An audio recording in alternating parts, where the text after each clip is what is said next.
ಹಾಗೆ ನಮ್ಮ ನಿಮ್ಮೆಲ್ಲರ ನೆಚ್ಚಿನ ನಾಯಕರು ಜಾಗೃತಿ ಜಾಥಾದ ಮುಖಾಂತರ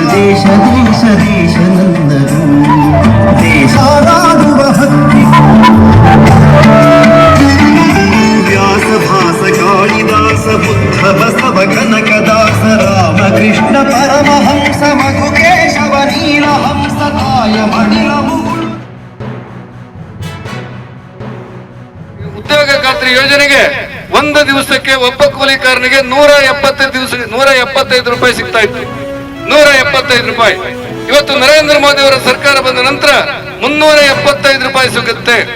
ಅಂದ್ರೆ ಹಿಂದೆ UPA ಸರ್ಕಾರ ಇರುವಾಗ 100 ದಿವಸ ಕೆಲಸಗಳನ್ನು ಮಾಡಿದ್ರೆ ಅವನ ಖಾತೆಗೆ 17,500 ರೂಪಾಯಿ ಬರ್ತಾ ಇತ್ತು.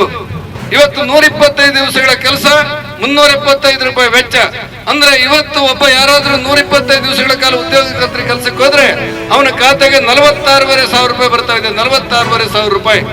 ಇದನ್ನ ಅರ್ಥ ಮಾಡಿಸ್ಕೊಳ್ಬೇಕು ಅನ್ನುವಂತ ಅನಿವಾರ್ಯತೆಗೋಸ್ಕರ ಇವತ್ತು ಬಂದಿದ್ದೇವೆ. ಹೊಸ ಯೋಜನೆಯನ್ನ ಪರಿಹಾರವನ್ನ ಮಾಡಬೇಕು ಅನ್ನುವಂತಹ ಮೂಲ ಉದ್ದೇಶದಿಂದ ಈ ಒಂದು ಕಾರ್ಯಕ್ರಮವನ್ನು ತೆಗೆದುಕೊಂಡು ವಿಕಸಿತ ಭಾರತದ ಅಡಿಯೊಳಗಡೆ ಜನಸಾಮಾನ್ಯರಿಗೆ ತಲುಪಬೇಕಾದಂತಹ ನೇರವಾದ ವ್ಯವಸ್ಥೆಗಳು ಅವರಿಗೆ ತಲುಪಬೇಕು. ನೇರವಾಗಿ ಹಣ ಅವರ ಖಾತೆಗಳಿಗೆ ಹೋಗಬೇಕು.